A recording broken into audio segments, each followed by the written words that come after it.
नमस्कार, आप देख रहे हैं टोटल टीवी। मैं हूं आपके साथ ज्योति यादव। चलिए बुलेटिन की शुरुआत करते हैं। आपातकाल के 50 साल पूरे हो गए हैं। दिल्ली के कनॉट प्लेस में लगाई गई है प्रदर्शनी। सीएम रेखा गुप्ता कार्यक्रम में पहुंची हैं। प्रदर्शनी में केंद्रीय मंत्री मनोहर लाल वो भी पहुंचे हैं, वो भी मौजूद है। और मुख्यमंत्री रेखा गुप्ता क्या कुछ कह रही हैं, चलिए सुनवाते हैं। आप जेब में लिए घूमते हो, उस संविधान को आपके ही वंशजों के द्वारा कुचला गया और पूरा देश उसका साक्षी है। एक ऐसा समय जो हमारे इतिहास में लोकतंत्र का काला अध्याय, जब पूरा देश गरीबी, बेरोजगारी और भ्रष्टाचार से जूझ रहा था, तो तब की निकम्मी सरकार अपनी सत्ता बचाने में लगी हुई थी। लोकतंत्र को बचाने की दिशा में कार्य तो तब माना जाता जब उस समय इंदिरा गांधी जी अपना इस्तीफा देती, जनता को सत्ता सौंपती और माफी मांगती, परंतु नहीं, उन्होंने वो सब काम किए जो उनकी कुर्सी बचाने के लिए ठीक थे, चाहे उसमें सच्चाई पे सेंसर लगाया गया हो, विचारों को बंद किया गया या फिर जेलें भर दी गई। पार्टी ने उसको आपातकाल का नाम दिया, पर 1 लाख से ज्यादा लोगों पे मुकदमे दायर किए गए।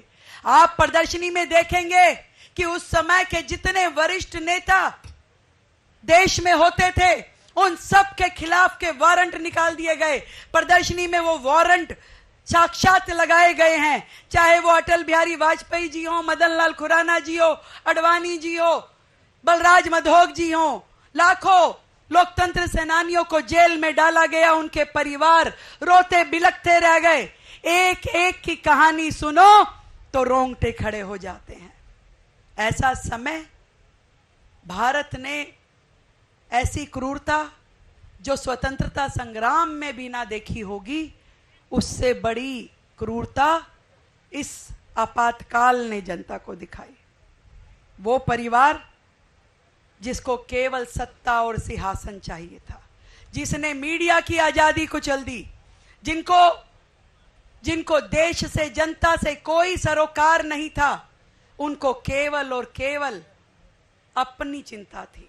और आज वही लोग, उनके वंशज लोकतंत्र की दुहाई देते हैं तो मुझे हंसी आती है। तुम्हें तानाशाही विरासत में मिली है, तुम क्या जानो कि लोकतंत्र क्या होता है, लोकतंत्र की शुचिता क्या होती है। मैं तो इतना कह सकती हूं कि आज हम अगर इस 25 जून को याद कर रहे हैं, इसकी प्रदर्शनी लगा करके आने वाली पीढ़ियों को दिखा रहे हैं, तो उसके पीछे एकमात्र ध्येय है कि लोकतंत्र के इतिहास में कभी ऐसा काला अध्याय भविष्य में कभी जुड़ने ना पाए। आज की पीढ़ियों को उसके लिए लगना पड़ेगा। और मैं ये कहना चाहती हूं कि देश में अब ना तो कभी कांग्रेस सत्ता आएगी, ना आपातकाल का वह अंधेरा हम दोबारा आने देंगे। कुछ इस तरह से कहना चाहूंगी कि दोबारा वो काले दिन अब हम नहीं लौटने देंगे, दोबारा वो काले दिन अब हम नहीं लौटने देंगे। तोड़ देंगे उन हाथों को जो जनतंत्र का गला घोटेंगे। प्रजातंत्र के रक्षक हैं हम, प्रजातंत्र के रक्षक हैं हम, और लेते हैं आज सब मिलकर प्रण। सहन नहीं करेंगे अब हम भारत मां पे कोई आक्रमण। तानाशाही की विरोध में जो नाम दिया गया देशद्रोह, अगर यही है सच तो फिर हम करेंगे बार बार विद्रोह।